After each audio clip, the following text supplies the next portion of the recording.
Hoje eu vou falar um pouco sobre algumas novidades a respeito do acidente que Conor McGregor sofreu. Caso você não saiba do que eu estou falando, assista esse vídeo aqui. Mas claro, caso você não me conheça, eu me chamo Vinícius, sou estudante de Medicina pela Escola Superior de Ciências da Saúde e vamos falar um pouco sobre essas novidades. Mas antes de tudo, já saiba que o lutador ele foi submetido a uma cirurgia e a princípio parece que ocorreu tudo bem. Se você for olhar esse tweet que ele publicou aí nessa data em seu Twitter, é claro, você vê que ele foi submetido a essa cirurgia e tudo aconteceu de maneira correta. E segundo esse site de notícias aqui, o Conor McGregor ele foi inserido nele, durante essa cirurgia, uma haste dentro da sua tíbia, e na sua fíbula aconteceu ali algumas placas e parafusos, foram inseridos na fíbula. E é mais ou menos sobre esse procedimento que a gente vai conversar hoje. Mas antes de falar sobre esses procedimentos aqui, o coach do Conor McGregor, ele deu entrevista em um podcast gringo lá e ele falou que a causa principal dessa lesão que o seu lutador teve foi por conta de um chute que ele deu no cotovelo de Dustin Poirier. Eu peguei o vídeo, eu não coloquei o vídeo completo aqui, mas eu tirei aqui alguns frames do momento exato que ele está falando, que é basicamente esse momento aqui. A gente tem o Conor McGregor projetando a sua perna para a região torácica do Dustin Poirier, mas ele se defende como não é besta, e coloca o seu cotovelo para defender esse golpe. Acontece que o coach de Conor McGregor, ele está dizendo que a causa principal da sua lesão foi justamente esse momento aqui, que realmente antecedeu ali a fratura. Porém, o meu ponto de vista é que ele está um pouco equivocado.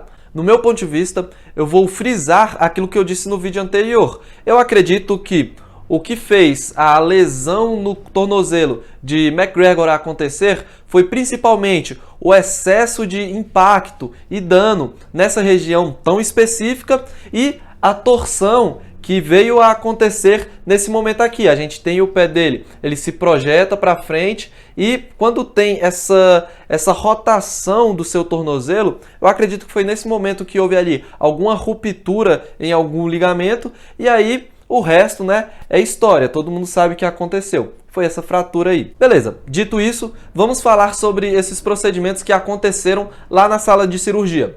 A primeira, que foi uma haste intramedular na tíbia de McGregor e depois uma placa com parafusos em sua fíbula. Isso daqui é um raio-x genérico, não é o do Conor McGregor, e que mostra uma fratura tanto na sua tíbia quanto na sua fíbula. A gente percebe que a fíbula, em primeiro lugar, ela é um osso ele é bem mais fino em relação à tíbia e ela fica mais projetada para a lateral do nosso corpo. Então, temos certeza que essa daqui é a fíbula e esse mais grandão aqui é a tíbia. Ambos estão fraturados. Quando você tem uma fratura na tíbia, existem diversos procedimentos que se podem fazer nessa tíbia para poder reverter o quadro. Isso vai depender principalmente da mecânica que aconteceu esse dano, se existe a possibilidade de reparação daquele tecido e, claro, se os ossos estão íntegros, embora ele esteja fraturado, se há uma integridade celular e vascular daquela região, porque caso contrário, independente do procedimento da recuperação que for fazer ali, não vai ter como a pessoa se recuperar. O procedimento que foi feito no Conor McGregor é um procedimento que acontece bastante quando a gente tem uma fratura na tíbia. Agora falando sobre o procedimento propriamente dito, quando se insere uma haste intramedular no osso de um paciente, o que vai acontecer é o que o próprio nome diz. Você vai pegar uma haste e inserir literalmente no meio da tíbia do paciente. Todos os nossos ossos do corpo, eles não são extremamente maciços. Na realidade, todos eles têm o centro dele é meio que oco, e é esse centro que se dá o nome de medula, a medula óssea. E é justamente por isso que a maior dificuldade em se inserir essa haste intramedular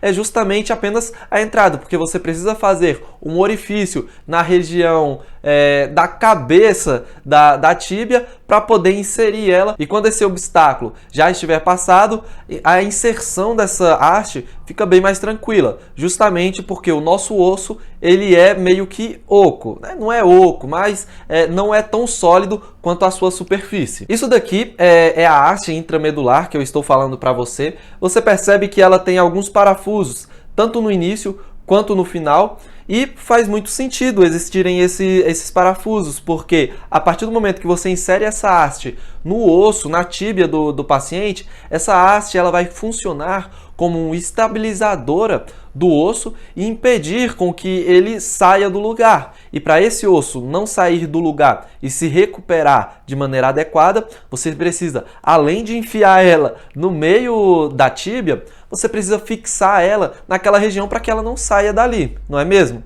E é justamente por isso que serve esses parafusos. E ainda vai um aqui no final também para você finalizar o processo, porque além de você prender embaixo, você precisa prender em cima e também fixar essa haste para que ela não se movimente de forma alguma. De qualquer forma, eu quero que você entenda que esse procedimento ele acontece principalmente para você garantir uma forma e estabilidade para aquele membro e também para a imobilização. Então, enquanto aquele membro ele está imobilizado, ele vai se recuperando, e quando essa recuperação ela estiver completa ou bem próxima de estar completa, dependendo aí da interpretação do médico, essa haste pode ser retirada da tíbia do paciente, que no caso é o McGregor. E aqui, nessa imagem aqui, a gente tem uma fíbula, né? Esse daqui também é uma outra imagem genérica, não é um raio-x da perna do Conor McGregor, mas ela explica muito bem o que eu estava te dizendo. Aqui ela funciona mais ou menos como a haste intramedular. A única diferença é que ela não é intramedular, ela fica aqui superficialmente ao osso, ela tangencia esse osso, e os pregos, né, os parafusos, eles entram sim nessa região final do osso, justamente para estabilizar essa região. E você percebe, né, aqui ó, isso daqui é uma imagem 3D mais ou menos de como que é essas placas que ficam superficiais à fíbula, e normalmente elas ficam dessa forma mesmo. Uma coisa que você deve estar se perguntando é por que não se fez uma haste intramedular na fíbula de Conor McGregor? E esse é um questionamento bastante pertinente. Porém, a gente precisa se lembrar que a fíbula ela não precisa dessa haste, porque esse tratamento com essa placa lateralizada ao osso já é mais do que suficiente. E outra, são em casos raríssimos que colocam as hastes intramedulares em uma fíbula, justamente porque esse osso ele não tem tanta importância no quesito de, como que eu posso dizer, sustentação corporal. A tíbia ela é a protagonista nisso. E é justamente por isso que não se coloca uma haste intramedular, na maioria dos casos, é claro, em uma fíbula. Então é isso, gente. Eu espero que vocês tenham entendido a diferença desses procedimentos, por que eles são importantes e como que eles foram feitos na perna desse lutador. E caso a gente tenha aí novas novidades sobre esse caso, pode ter certeza que eu farei um novo vídeo. E eu vou ficando por aqui. Um abraço e até o próximo plantão. Tchau!